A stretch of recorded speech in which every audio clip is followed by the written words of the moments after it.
Selamat malam.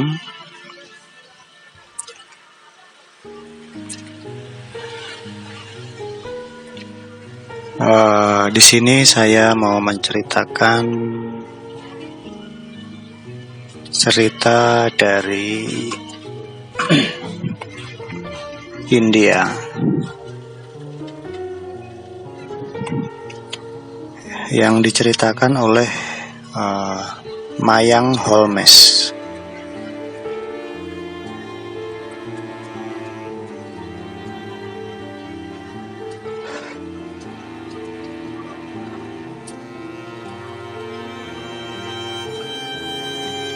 Selamat malam.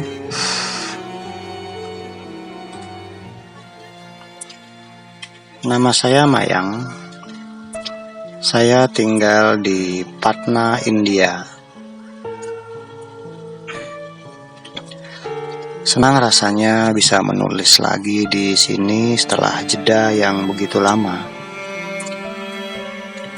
Saya menulis cerita ini untuk berbagi kejadian luar biasa yang terjadi pada bulan Desember tahun 2018. Saya berada di tahun terakhir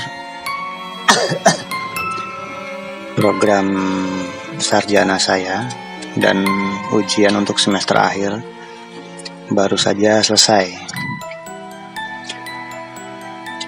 Setelah itu dilanjutkan dengan libur selama 2 minggu, di mana hampir semua siswa akan pulang. Saya dan teman-teman mempunyai rencana untuk berlibur, dan kami memesan tiket pulang balik.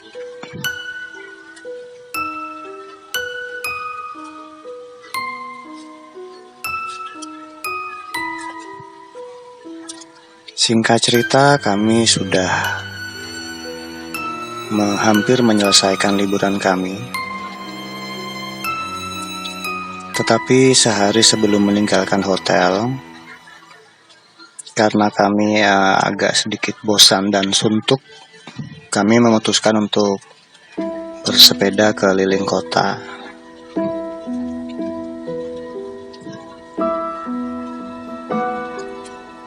Di kejadian pertama, kami 4 orang dan berbagi 2 sepeda.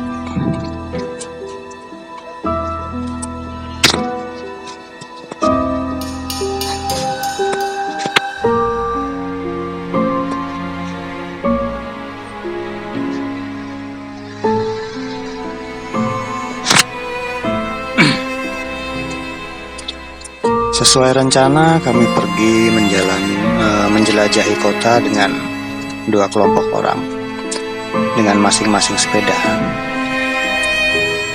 Saat sekitar jam 6 sore,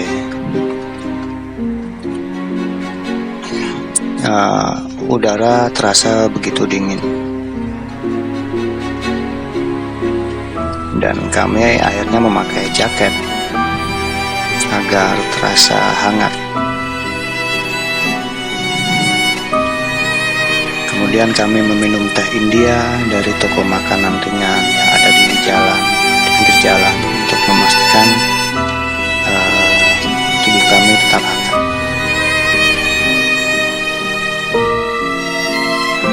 Ya, kami menjalani hari yang cukup menyenangkan dengan menjelajahi kota, dan sekitar pukul 19.30 atau sekitar setengah 8 malam, kami memutuskan untuk kembali ke hotel.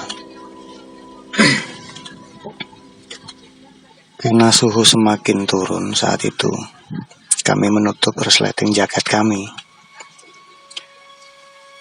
dan mengenakan topi musim dingin yang kami bawa. Minum teh lagi dan mulai berjalan lagi.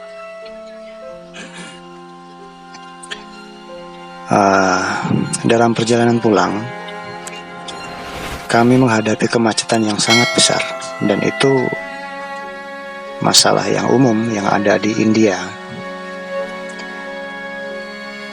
Kemacetan lalu lintas memang tidak menyenangkan. Oleh karena itu kami memutuskan untuk mengambil jalan pintas untuk sampai ke hotel tepat waktu. Saat kami terus berjalan, jalanan tampak semakin sepi. Saat kami mendekati ujung rute di jalan pintas itu, jalan lurus dan panjang terbentang di depan. Jalan itu panjangnya sekitar kurang lebih 1 kilometer dan pada akhirnya menyatu kembali dengan jalan utama.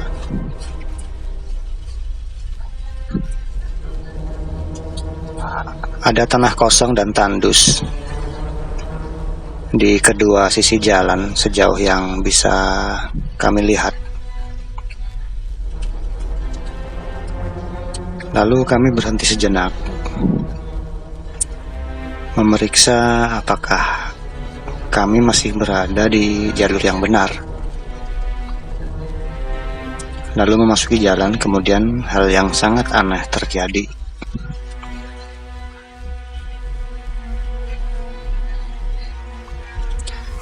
Saya sudah memberitahu Anda perkiraan dari panjang jalan tersebut, yaitu sekitar 1 kilometer. Dan kami baru melewati setengahnya ketika tiba-tiba kami merasakan penurunan suhu yang sangat-sangat drastis. Saat itu adalah bulan Desember. Cuaca dingin yang keras di luar, dan itu sangat wajar. Sangat wajar. Tapi apakah wajar dan rasional jika suhu turun lebih dari 10 derajat Celcius dalam waktu 1 atau 2 detik saja? Dan kami semua merasakan hal yang serupa.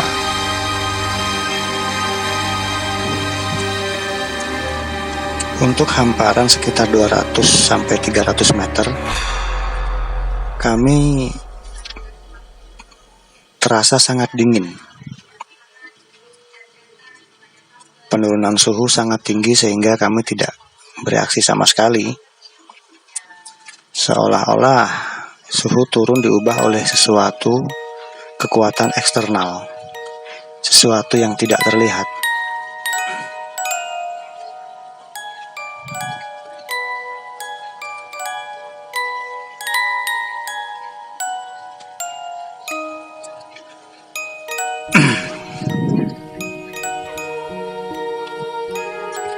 Setelah melintasi bentangan kecil 200-300 meter itu, suhu kembali menjadi normal.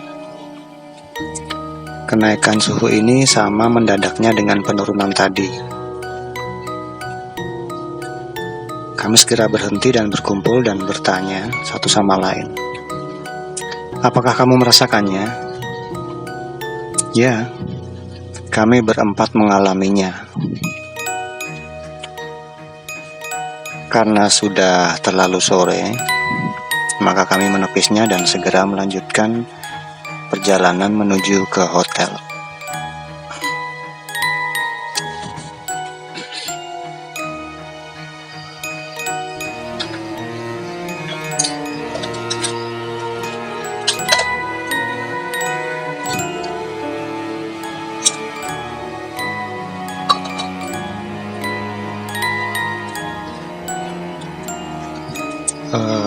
Setelah kembali ke hotel, kami tidak membicarakannya lagi karena kami harus bersiap-siap untuk kereta kami di pagi hari. Kami tidak merasa ngeri dengan ini dan berpikir mungkin ada penjelasan rasional untuk fenomena yang kami temui atau apapun itu. Dan mungkin ada penjelasan ilmiah lagi yang saya tidak ingin lebih tahu banyak.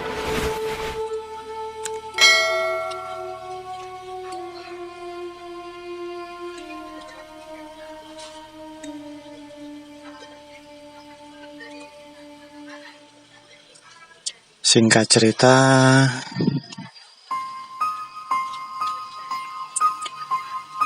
kami sudah menyelesaikan liburan kami dan saya sampai di rumah pada malam berikutnya.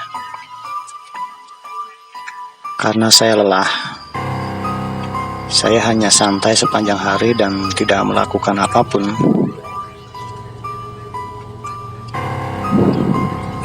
Saat itu hanya saya dan ibu saya yang ada di rumah. Sedangkan ayah sedang melakukan tur bisnis ke luar kota.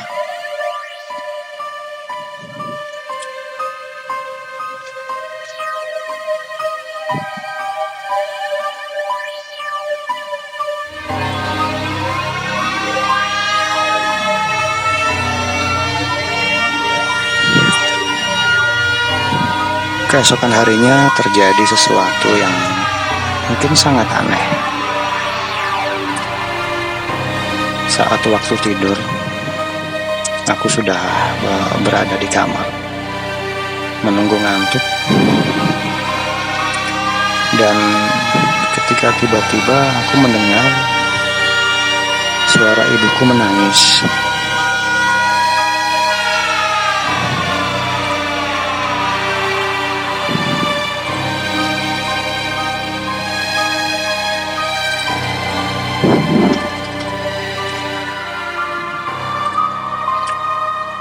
Ya, ibuku menangis dari kamar tidurnya dan berteriak-teriak seperti sedang membentak seseorang untuk keluar dari kamarnya.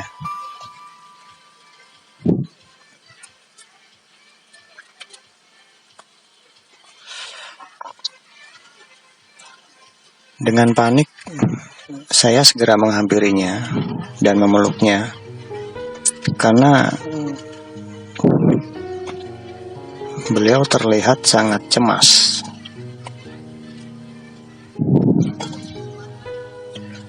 Saya tidak mengerti apa-apa dan bertanya padanya apa yang telah terjadi.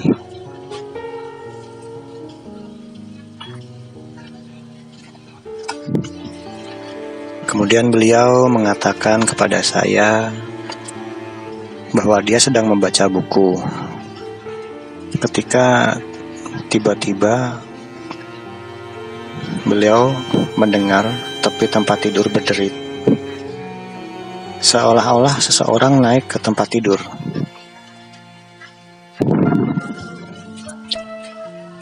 Ranjang itu sudah cukup tua dan sering mengeluarkan bunyi berderit setiap kali seseorang duduk di atasnya.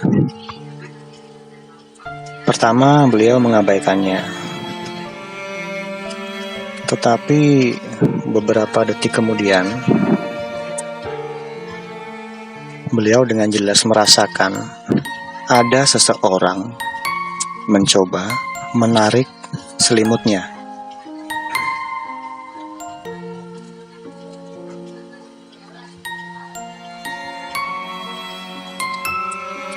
Saat dia memegang selimut, dia bisa dengan jelas merasakan tarikan yang kuat dari ujung yang berlawanan. Duel antara ibu dan sesuatu itu berakhir ketika aku memasuki ruangan. Saat sedang berusaha menghiburnya, saya melihat partikel pasir dan debu yang sangat halus menyebar di salah satu sisi tempat tidur. Sekedar informasi bahwa kami memiliki kebiasaan dalam keluarga bahwa setiap kali kita pergi keluar, maka mengganti pakaian kita bahkan sebelum menyentuh tempat tidur. Menjaga tempat tidur tetap bersih dan bebas dari debu dianggap sakral dalam tradisi keluarga saya.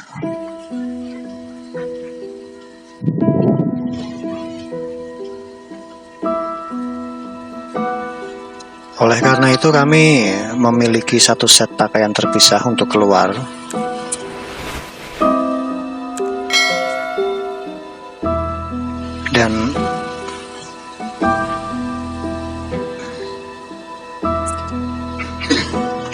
Dan kami tidak pernah memakainya saat kami di dalam rumah. Jadi saya dapat meyakinkan bahwa pasir tidak mungkin berasal dari tangan atau pakaian kami yang kami pakai untuk keluar.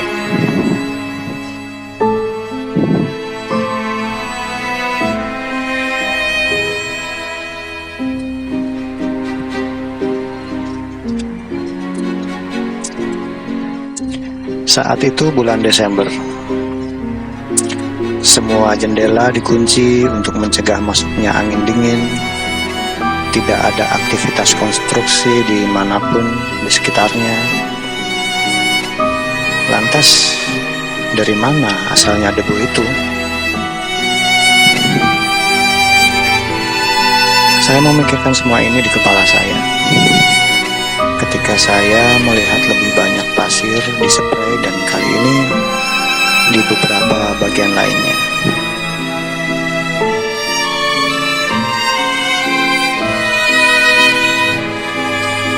Saya melihatnya dengan heran dan sedikit ngeri karena jumlah pasir meningkat setiap saat.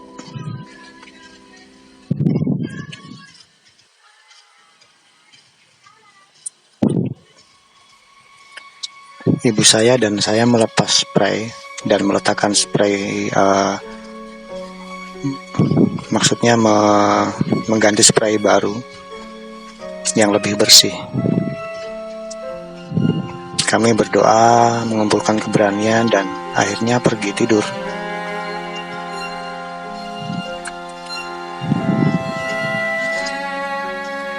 Dan setelah itu tidak ada lagi kejadian-kejadian aneh.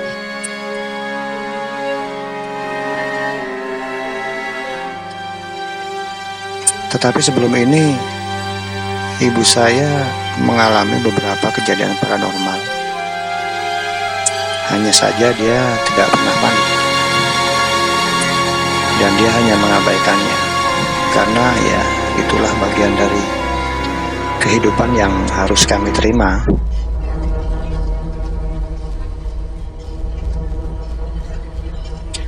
Dia berpendapat bahwa apapun entitas itu tidak ingin merugikan kita.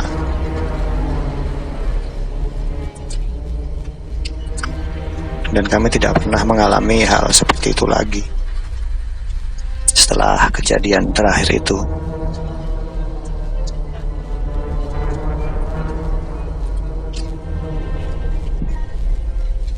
Sampai pada akhirnya saya kembali ke asrama tempat saya kuliah dan bertemu teman-teman saya yang saat itu ikut berlibur. Tapi saya tidak pernah menanyakan hal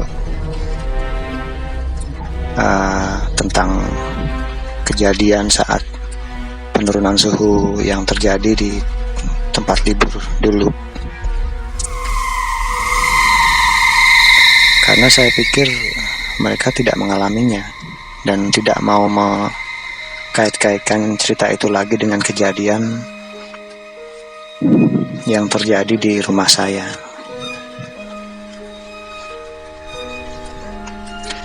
Sebagai catatan, saat itu, malam kejadian itu, saya menemukan ada pasir kuning berkilau di spray saya malam itu.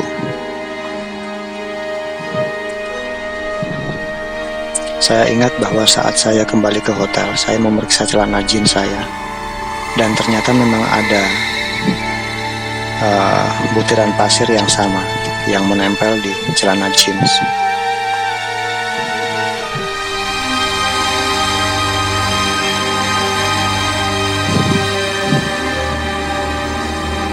Jadi kira-kira seperti itu cerita saya. Terima kasih.